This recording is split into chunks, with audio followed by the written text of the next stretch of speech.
Hello everyone. I just decided to do a video on this, and this is something that not a whole lot of people are talking about. So it's something that our government is trying to push through.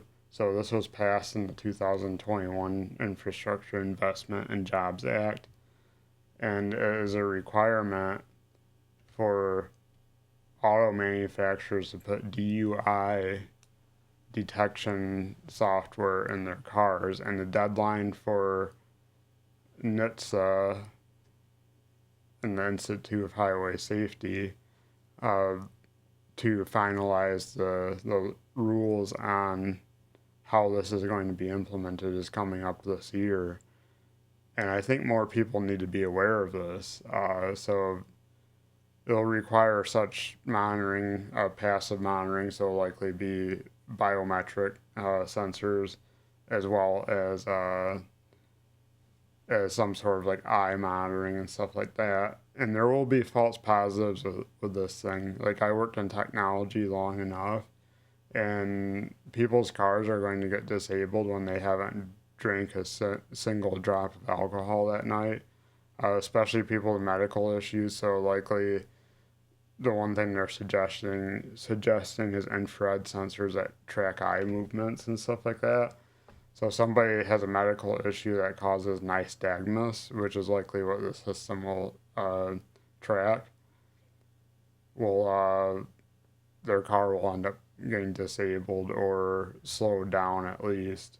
And the sudden slowdown on expressways, especially busy ones, can cause rear end accidents that can cause a bunch of other things and can potentially cost lives. So they're stating in this law that they think it can prevent more than 9,400 deaths per year, I think that number is.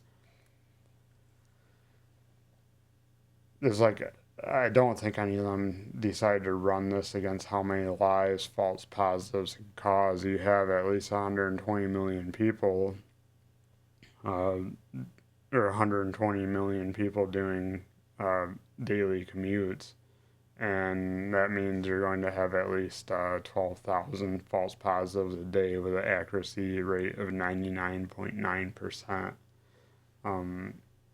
That would mean false positives would just be 0.1%. And if you're talking AI, those numbers are unrealistic. So as far as AI detection of anything, we have seen in the field below 70% accuracy. And that's not an exaggeration, even currently.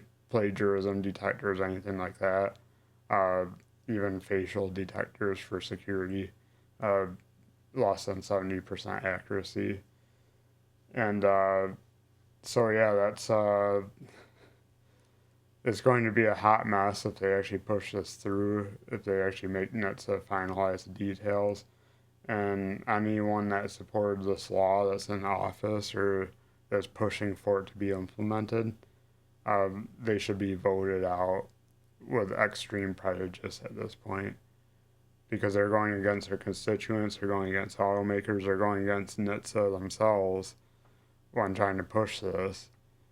So pretty much all their interests that they should be pushing for the very people that vote for them, they're going completely against because they think they know better on this topic than everybody. And we need to show that politicians really should delegate to industry experts when it comes to stuff like this. Otherwise, they can cost a lot of lives in doing so. And that's just my thoughts on it. So I guess I'll see you in the next one.